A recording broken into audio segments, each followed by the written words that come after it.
Hello guys, welcome back to my YouTube channel. তো আজকে যাইতেছি সোলার লাগাইবার লাগিয়া। এই যে আমার মামা লগে আছে, এই যে মামা আর আমি যাইতেছি সোলার লাগাইবার লাগিয়া।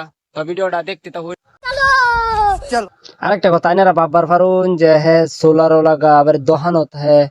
তো যে সমলা মানে সোলার লাগানি কামতা হ্যাঁ, এই সমলা আমি নিজে জায়গা লগে সোলার লাগাই তুই হ্যাঁ।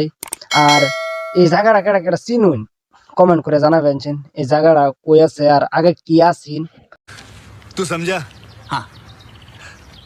नहीं, तू समझा नहीं। আরেকটা কথা, আপনারা তো আমার ভিডিও দেখুন কিন্তু লাইক করুন না। 1 সেকেন্ড বা করে আমার ভিডিওটার মধ্যে একটা লাইক করে দিন না। ভিডিওটার মধ্যে ভিউসও কম যা, লাইকও একদম কম যা। আপনারা কি লাইকও করুন না, শেয়ারও করুন না।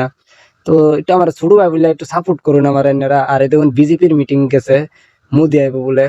गाड़ी स्टार्ट कर। কলিয়াবর না কোনো হয় না, একদম সরকারি বাসটা সব দিয়ে দিচ্ছে। বাসের মধ্যে মানুষ কি মানুষ। তো যে কথা আসলাম এই কথা ঘুরা জায়গা, আমি হইছি একদম গরিব ঘরের ছাড়া হগলে আইছি কন্টেন্টের মধ্যে काम कर 200 रुपए दे और 50 रुपए काट ओवर एक्टिंग के वजह। ব্লগিং করবার লাগে। এনারা আমার সাপোর্ট করুন। আর আজকে সোলার লাগান 60 রুপয়ে দেখুন ট্যাক্সার বয়ে পড়ছে। এনে সোলার লাগানি হইব 6টা প্লেট থাকবো সোলারের, 6টা ধরে এনে লাগানি হইব 60 রুপয়ে। ये तो लेटेस्ट न्यूज़ है। আধা কাম করে আর গেছিলাম খাইবার লাগে, বিরাট খিদা লাগছিল। খায়া চায়া আর এই যে সোলার লাগাইছে, লাগানি পরে কি সুন্দর দেওয়া যায়, প্লেটটি লাগানি কমপ্লিট হইছে। তো আজকের ব্লগটা এনে শেষ করবার চাই। এনে করে আবারই কইতাছি, ভিডিওটা শেয়ার করে দিন, লাইক করুন আর ইউটিউব চ্যানেলের লিংকটা আমি চ্যানেলটা সাবস্ক্রাইব করে দিবেন।